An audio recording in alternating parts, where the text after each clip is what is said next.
स्वागत है। आज हम कक्षा 7 का पहला चैप्टर पढ़ेंगे, जो कि एक बहुत ही अच्छी कविता है। इसका नाम है हम पंछी उन्मुक्त गगन के। हम पंछी उन्मुक्त गगन के, पिंजरबद्ध न का पाएंगे।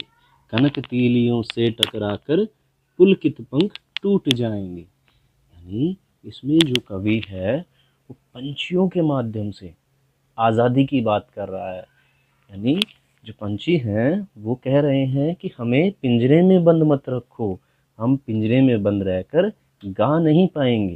पिंजरे की जो सलाखें हैं, चाहे वो सोने की हो, उनसे टकराकर हमारे पुलकित पंख जो अभी अभी निकले हैं वो टूट जाएंगे। हमें आज़ाद उड़ने दो, हमें आज़ाद रहने दो।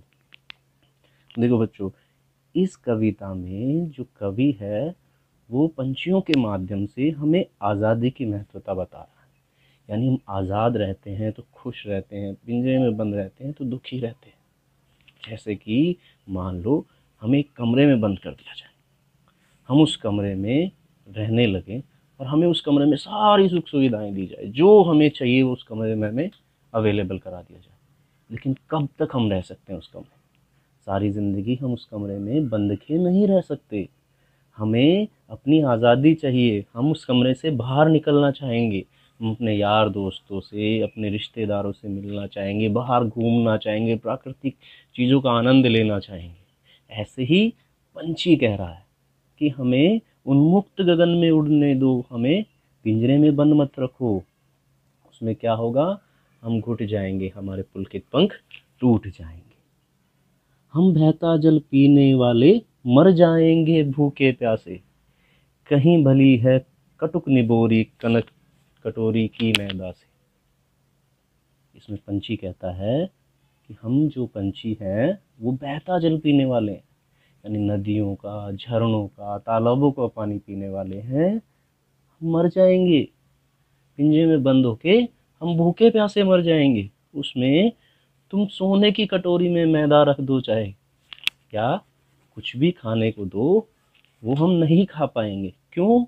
क्योंकि हमें आज़ादी से उड़ने की आदत है। आज़ादी से जो कटुक निबोरी, यानी जो नींद की निबोरी होती है, वो चाहे कितनी कड़वी हो, हम वो खाकर खुश रह लेंगे तुम्हारी इस सोने की कटोरी की मैदा से। तो यानी जो पंछी है वो आज़ाद रहकर कटुक निबोरी खाने को तैयार है, लेकिन पिंजरे में बंद नहीं रहना चाहता। उसे अपनी आज़ादी प्यारी है, तो वो आज़ादी चाहता है। स्वर्ण श्रृंखला के बंधन में अपनी गति उड़ान सब भूले, बस सपनों में देख रहे हैं तरु की फुनगी पर के झूले। यानी जो स्वर्ण श्रृंखला है, सोने का पिंजरा है, उसका जो बंधन है, उसके अंदर रह के हम क्या कर गए? हम अपनी उड़ान भूल गए, हम अपनी गति भूल गए, हम सब कुछ भूल गए। हम दूर आसमान में उड़ते थे, दूर दूर तक उड़ के जाते थे, हम गति से उड़ते थे, हम वो सब चीज़ें भूल गए हैं। क्यों? स्वर्ण श्रृंखला के बंधनों में, यानी पिंजरे में बंद रह के हम ये सारी चीज़ें भूल गए हैं। बस हम अब सपना देखते हैं। क्या सपना देखते हैं? तरु की फुनगी पर के झूले, यानी पेड़ की ऊंची शाखाओं पे बैठ के जब वो शाखा तेज हवा से हिलती है तो वो झूला झूलते हैं। वो सारी चीज़ें सिर्फ अब हमारे सपनों में रह गई। क्यों? क्योंकि हम आज़ाद नहीं हैं, हम उस पिंजरे में बंद हैं जिसमें हम बंद रहना नहीं चाहते हैं। ऐसे थे अरमान की उड़ते, नीले नभ की सीमा पाने, लाल किरण सी चोंच खोल चुगते तारक अनार के दाने।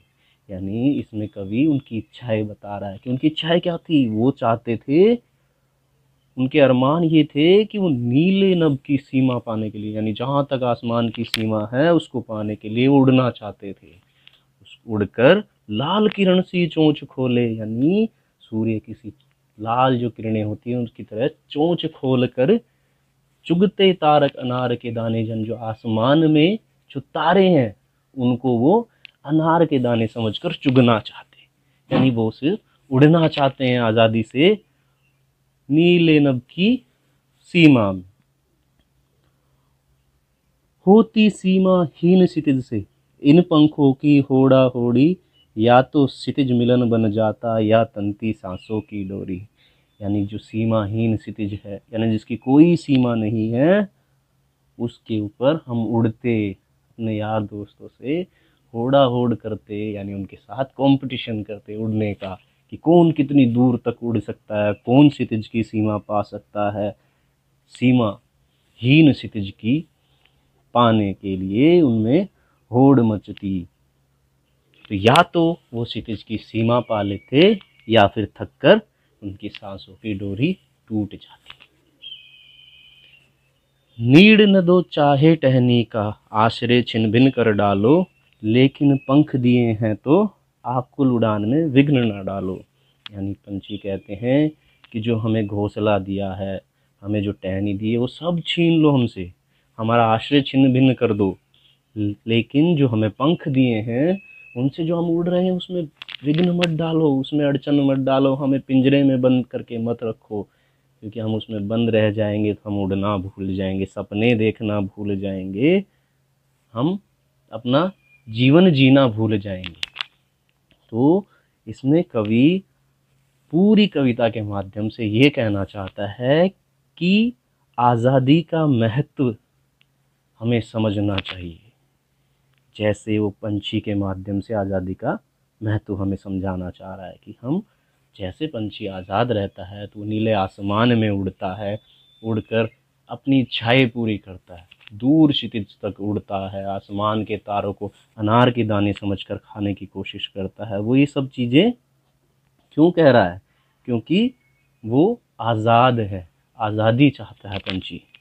तो इसी तरीके से कवि हमें इस माध्यम से, कविता के माध्यम से ये सिखाना चाहता है कि आज़ाद पंछी जिस प्रकार अपनी सारी इच्छाएं पूरी कर लेता है, वैसे ही हमें भी आज़ाद रहना चाहिए और अपनी इच्छाएं पूरी करनी चाहिए। किसी को भी किसी भी बंधन में नहीं बांधना चाहिए, पिंजरे में बंद नहीं करना चाहिए।